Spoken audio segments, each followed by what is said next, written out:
L'ensemble des éléments qui permettent à un individu d'adapter un comportement efficace à la réalisation de son projet, dans son entreprise ou même dans sa vie personnelle, définissent un acte de motivation. Ce dernier l'aide à s'engager de manière totale, volontaire et naturelle dans la réalisation de sa mission, dans l'optique de sa vision. Mais tout ceci demande d'abord de trouver un sens aux choses que l'on fait.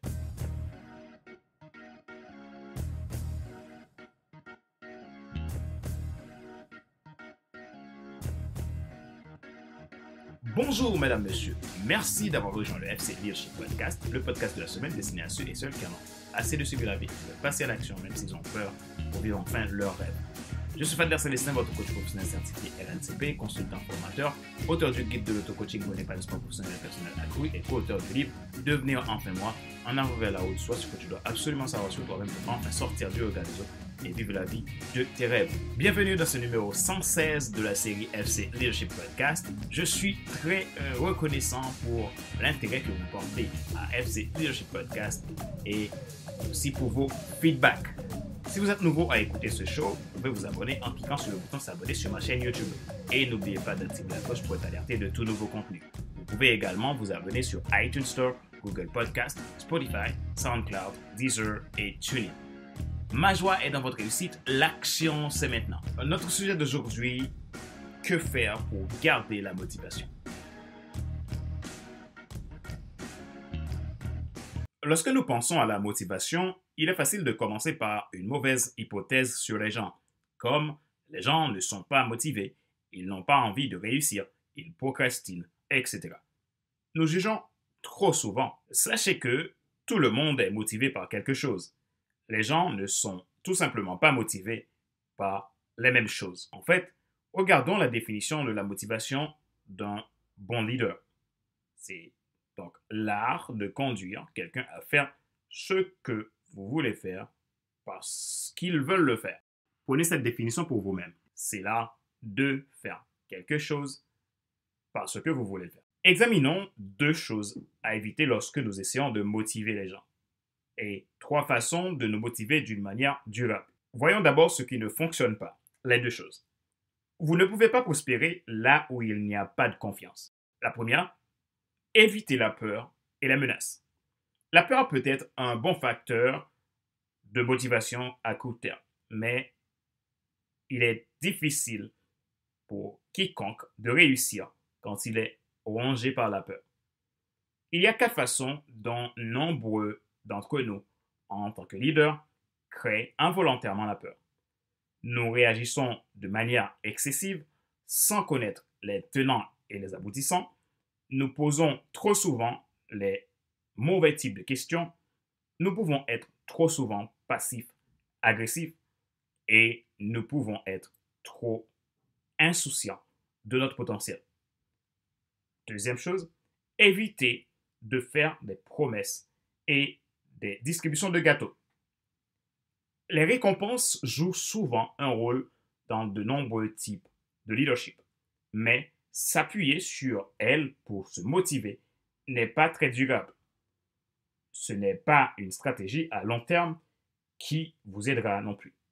Les récompenses extérieures déprécient souvent la satisfaction interne.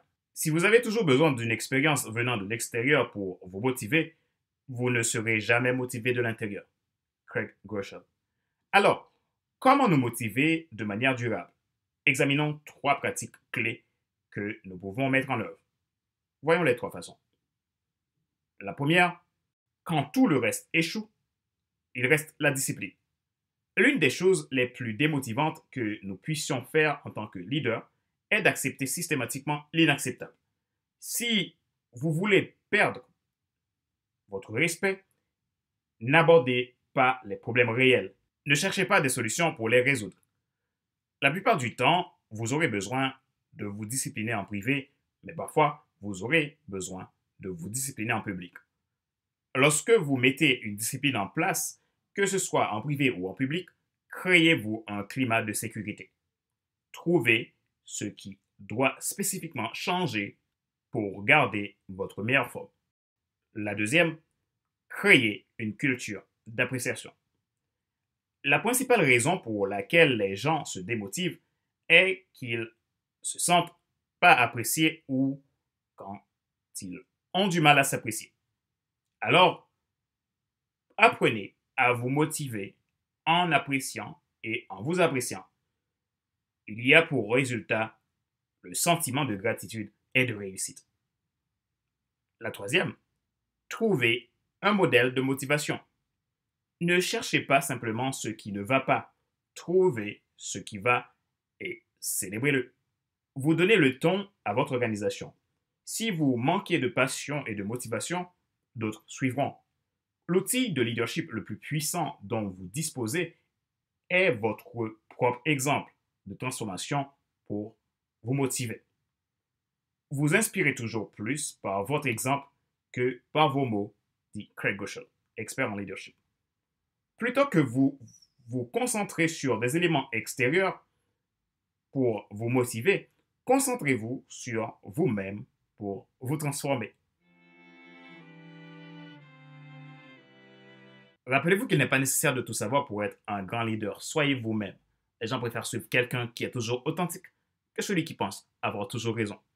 Question de réflexion. Voici un exercice que vous pouvez faire pour grandir en tant que leader. Posez-vous ces questions franchement et répondez-y. Selon vous, quelle est la principale chose démotivante que vous faites dans votre leadership? Nous avons évoqué l'idée que l'une des choses les plus démotivantes qu'un leader puisse faire est d'accepter l'inacceptable. Quel est le problème que vous tolérez qu'il est temps pour vous de changer? Sur une échelle de 1 à 10, 10 étant le plus élevé, dans quelle mesure êtes-vous capable de montrer votre appréciation?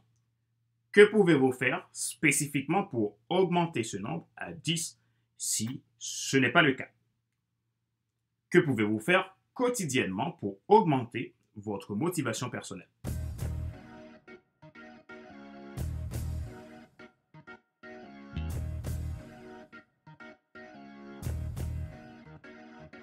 C'est la fin de cet épisode numéro 116 de la série FC Leadership Podcast, le podcast de la semaine destiné à ceux et celles qui ont assez de subir la vie et qui veulent passer à l'action même s'ils ont peur pour vivre enfin leur rêve. Ce show a été présenté par Fadler Célestin, votre coach professionnel certifié RNCP, consultant formateur, auteur du guide de l'auto-coaching pour l'épanouissement professionnel et personnel accru et co-auteur du livre Devenir enfin moi, en avant vers la route, soit ce que tu dois absolument savoir sur toi-même pour enfin sortir du regard des autres et vivre la vie de tes rêves. Mon travail consiste à aider les gens à développer leur potentiel, rentrer dans leur destinée, développer leur leadership, réaliser leurs plus grands rêves. Si vous souhaitez être accompagné par coaching professionnel pour vous aider dans votre progression, dans le développement de votre projet, n'hésitez pas à prendre contact avec moi en m'écrivant à contact@fclista.com ou tout simplement prenez rendez-vous depuis mon agenda en ligne que je mettrai dans la description de cet épisode de podcast. Si vous êtes nouveau à écouter ce show et que vous lui portez un intérêt particulier, vous pouvez vous abonner en cliquant sur le bouton s'abonner sur ma chaîne YouTube et n'oubliez pas d'activer la cloche pour être alerté de tout nouveau contenu. Vous pouvez également vous abonner sur iTunes Store, Google Podcast, Spotify, SoundCloud, Deezer et TuneIn. Ma joie est dans votre réussite, l'action c'est maintenant. Sur ce, je vous donne rendez-vous à la semaine prochaine pour un nouvel épisode du même show, le FC Leadership Podcast. Bye bye!